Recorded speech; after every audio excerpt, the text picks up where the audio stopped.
And if you have kids in children's ministry, grab some for them on the way out. So, has anyone watched the show Paradise? Yeah, 1, 2, what's that? I will not do any spoilers. No spoilers, because I'm gonna say, well, I'm gonna talk about a hot minute in the beginning.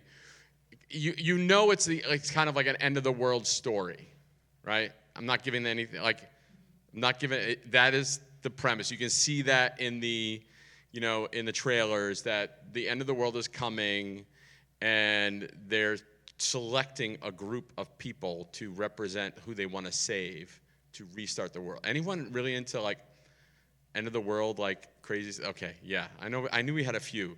So it was interesting to see like how do they like pick who they're gonna keep in this bunker, right? Who are they gonna choose? And they like had this psychologist going through all the files of like looking like who should we take, who partners well with what, and what skill sets do we need, and everything else. And it's fascinating. Who would you pick? Like what kind? Like I'm just curious. Yeah, this is another audience participation. John's going, I pick Israel. I want Israel. What kind of people would you pick for the end of the world? You got to take somebody. Got to take family. Okay, family. John just pointing to people in the room. He's like Tina, Israel, like people in the room. I love that. That's awesome. Yeah, I don't know. You might pick people like that you get along with, right? I don't know. Maybe some of you wouldn't pick family. You're like, no, I need people that I get along with. I don't know. Maybe you want to pick like an engineer or like a nurse, because the nurses do it all. I'm just curious. As I was watching this show, it made me think of some things like who I would pick for certain things. Like, who would you pick to be in church? Like, I don't know. What people would you want to be in a church with you? People maybe who think like you. Maybe people who see the world like you do. Maybe people who are, if we're honest, easy, right? Maybe people that are easy. I know that when I first came here to church plant, I had these crazy ideas, and they were my ideas, and I was in Columbus, Ohio, and I was dreaming about church planting, and everyone that church planted at a vineyard in the past, they did it with a team of people. And so I was like, I'm going to build a team. I'm going to pick my people that I want to be with at the end of the world or church. And who do I want to be part of my church planting team? Well, I had a list of people that I'm like, I need some teachers. I need some finance people. I need musicians, ideally like theater people, because I'll tell you what, theater kids, they can do anything. Anything. And if you're laughing, you know what I'm talking about. Theater kids can accomplish anything. So I'm like, I need some theater kids. I need a social worker, like a therapist. I need like an operations person. I need some college students because I need that energy, And I'm going through this thing, and then I started recruiting to come to Milwaukee. And yeah, wah. No one wanted to come to Milwaukee. They're like, where's Milwaukee? Isn't that like North Dakota? I'm like, no, it's just an hour from Chicago. It's no big deal. It's great. It's beautiful. I'm recruiting like crazy. No one wanted to come on our bus to Milwaukee, which is really surprising, to be honest with you. Now that I live here, I'm like, this place is awesome. Like, I don't understand it. But I had these sort of people in mind that I thought would be the ideal people to start a church with. And if I'm really honest, there have actually been people I've met in church over the years where my first thought wasn't actually, I'm so glad we're family.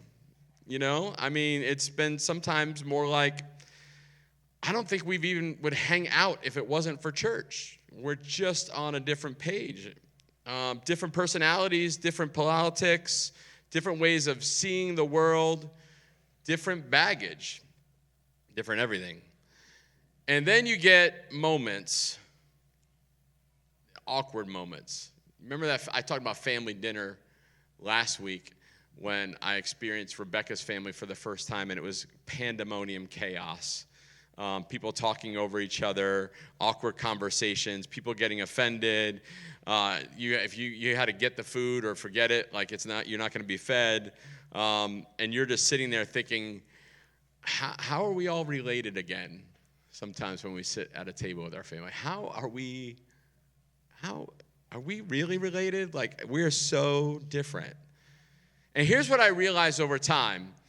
If it were up to me, I would build a much smaller, much more comfortable version of church that I would get along with everybody, right? But actually, that's not what Jesus is doing when it comes to church. Because the church is not a group of people you choose. It's a family you were brought into. And baptism, we're going to talk a little bit about baptism today, is the moment that makes that real. When you step into waters of baptism, you're not just saying, I believe in Jesus. You're saying, I belong to these people now. I belong to these people.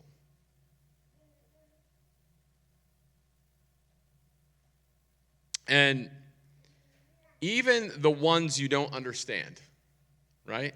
Even the ones you wouldn't have picked, even the ones who stretch you a little bit, are your people. So the question I want to wrestle with us today is this: what does it actually mean to be baptized into the family like that? We've been doing this series on the Creed, the Nicene Creed, and we're kind of going line by line through that creed and actually really looking at what does it actually mean to be a Christian. And this week we're at the line where it says, we acknowledge one baptism for the forgiveness of sins. And I'd like to bring us to 1 Corinthians 12 through 13, where it says this: just as a body, though one, was many parts, but all its many parts form one body.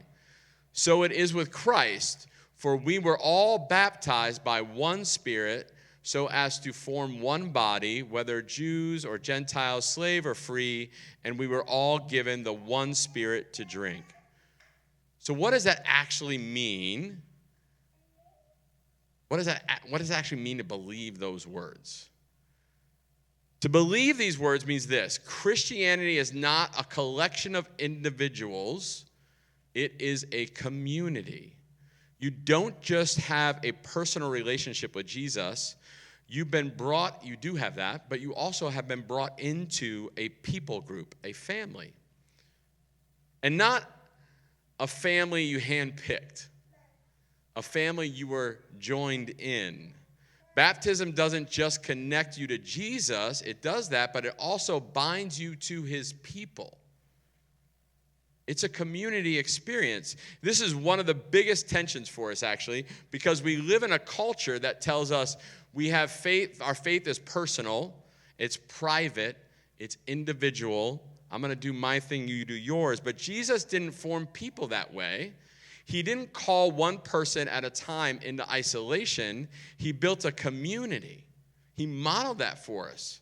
And it just continued. A group of people who had to eat together, travel together, disagree, forgive, work things out in real time.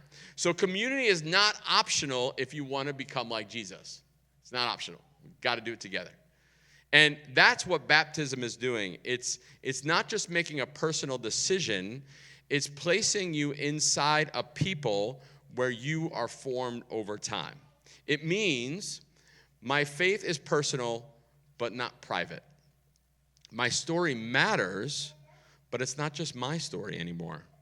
My life is now caught up in something bigger than me. And it means this: we take our baptism seriously, not just as a moment, but as a reality to actually live from that place, live from a baptized human being. Now let's bring this sort of like into real life, because this is where it can sometimes feel a little uncomfortable. It means, what we're saying means making room for people you wouldn't have chosen. Right? You got to make room for people you wouldn't have picked to end the world with. right? You have to make room for people it wouldn't be ideal to have in church. And if I'm honest, most of us would probably say, I want to pick people who are like me, that think like me, agree with what I say, are easy to be around. But that's not the church of Jesus. That's not what Jesus is building. The church is a family formed by Jesus, not curated by you or me. If you got to choose everyone in your church, it wouldn't be church. It would be a club, a holy huddle that you've created and curated, stuck in a silo. And baptism means God chose them too. Even the ones that stretch you, the ones that frustrate you, the ones that don't understand. It means we don't other each other. This one's hard. It means we don't other each other. We live in a time where it's incredibly easy to distance ourselves from people, right? Especially like online. We can post things, we can critique things, we can use certain emojis that put certain people in certain categories and how we feel about them, as if to say, I am not with them, right? Here's what's hard. But if they belong to Jesus, you are with them.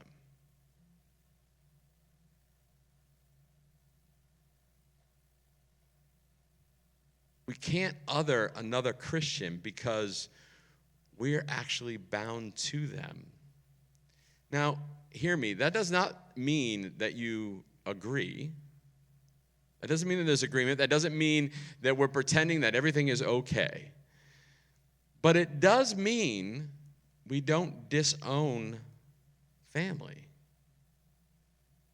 John Mark Comer, he was the founding pastor of Bridgetown Church, and now has an organization called The Practicing Way. Highly recommend anything that guy has written. He's got a great podcast too. He said, what you give your attention to is the person you become.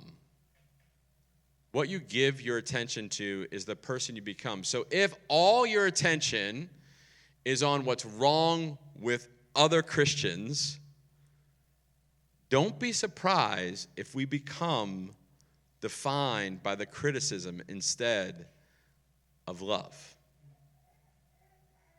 Don't be surprised if you are known to be the critic and not the representation of God's love living out of your baptism. Forgiveness is the center of family. That's a hard one, by the way. Forgiveness is the center of this family. We acknowledge one baptism for the forgiveness of sins. This is the only way this family actually works. It's the only way. It's the only way.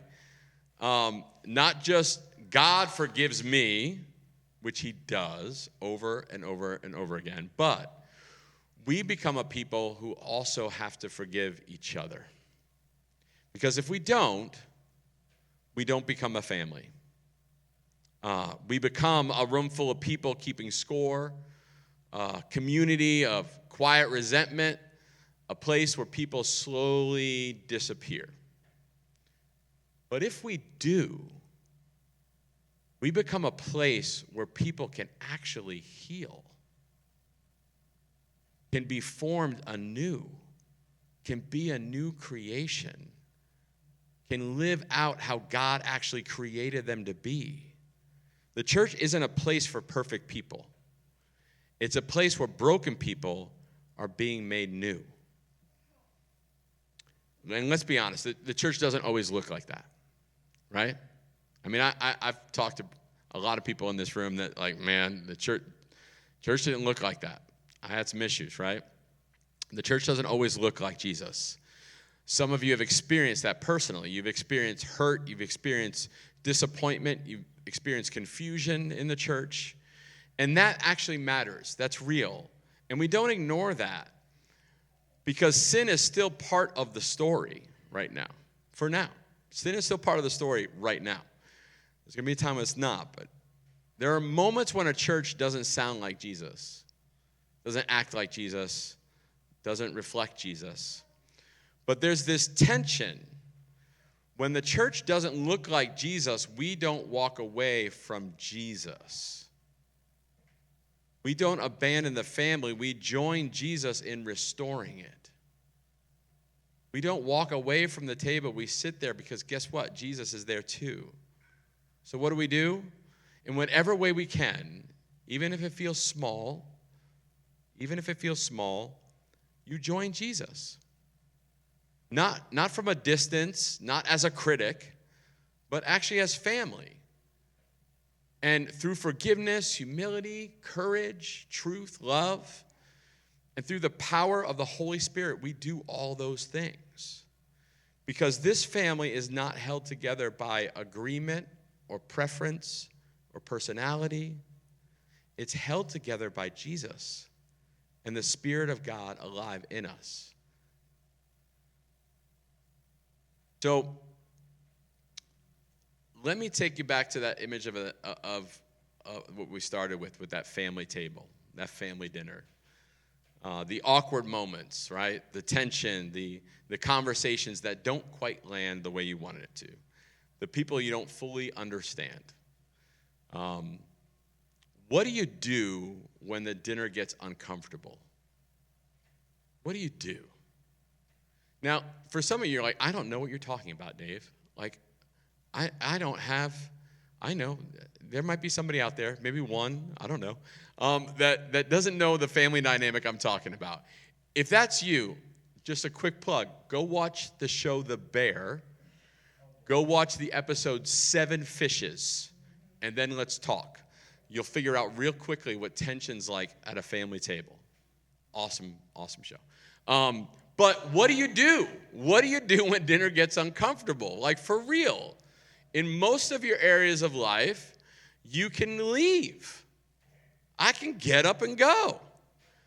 I can distance myself. I can move on. You can find your people somewhere else. And we've had people in the history of our church that actually have done that. They've left. They've said, no, I'm done. But in the family of God, we stay at the table. We stay at the table. Not because it's easy, not because we always agree, but because Jesus brought us here to the table. And if he hasn't walked away from the church, neither should we. We should be here too. So we say we acknowledge one baptism for the forgiveness of sins. And to believe that is to say, I'm not alone. I don't get to do this on my own. I have been brought into a people. To live that is to say, I will make room. I will stay at the table. I will not other my family. I will take my baptism seriously, and I will live out of that baptized life. And when it gets messy, and it will, I will not walk away, but I will join Jesus. I will rebuild what he loves. You weren't just saved into a relationship. You were baptized into family. Why don't we stand? A couple ways we kind of want to engage the Holy Spirit in this moment. In a few minutes, we're going to do communion, and we're going to worship some more. And I want to invite you all also to receive prayer. And there's a few ways you can do that. If God is stirring in you on something, you can come up to the front row, and we have people that would love to pray for you. Or you're like, you know what? I just want to go ask that person right over there for prayer. And you can go do that during worship. Just go up and say, hey, could you pray for me? We would love to do that. And that's the main reason why we're here. A couple of questions I have for you before we move into that. Do you treat your faith as personal faith only, or as something that binds me to others? If you have found yourself in a space where you've really been just sort of living your faith on your own and doing it solo, and you haven't stepped into community, I just want to ask you to receive prayer today about that. Like, hey, God, like, where am I missing this? Where can I actually step in and actually live in the community that you brought me to?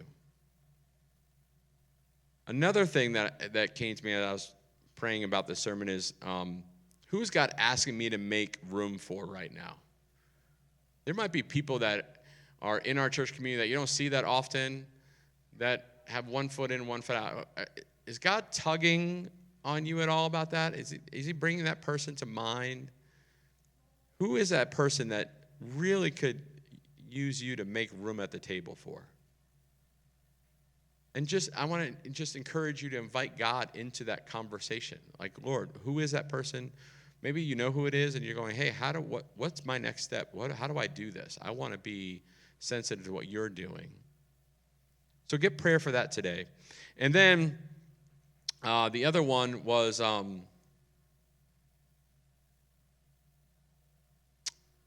for some of us, we've been tempted to walk away from the church. How is God could stir in you, rather than walk away from the church, how do you rebuild it with Jesus? How do you rebuild it with Jesus? And I'd love for you to explore that today during worship and invite him into that question. Does that make sense? Let's do this. Let's move into communion. And I did not follow my own direction and get my cup beforehand, so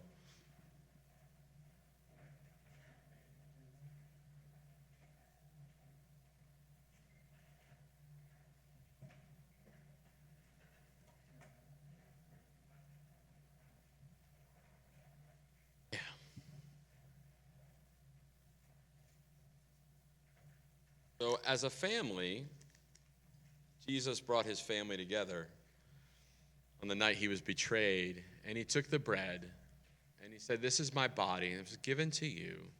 This represents me. Let's take and eat.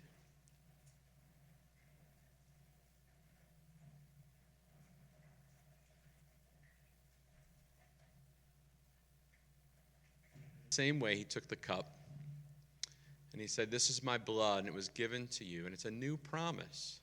A new promise. I will never leave you nor forsake you. I am with you always. He said, let's drink.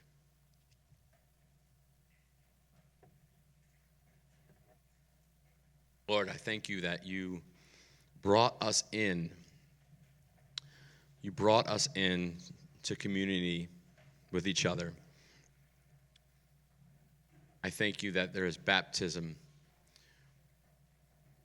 that brings us into family and community, that you represent forgiveness, that we have each other. Help us to represent you and live out of that baptism. We just ask this in your name, Lord. Amen. We're gonna worship, and I want you to, if you want to engage in prayer, also if you want prayer for anything at all, like we would love to pray for you. Also, for some of you who may be thinking, oh, we talked a little bit about baptism, I'd like to get baptized. I know at least one person here that says, I want to get baptized. And I'm like, yay. So we're talking about doing that this summer down at the lake when the weather is a little warmer. So if you're all interested in being baptized, of being invited into community, being a public display of your faith in community, talk to me about that after. I'd love to hear more about that. Okay, let's worship.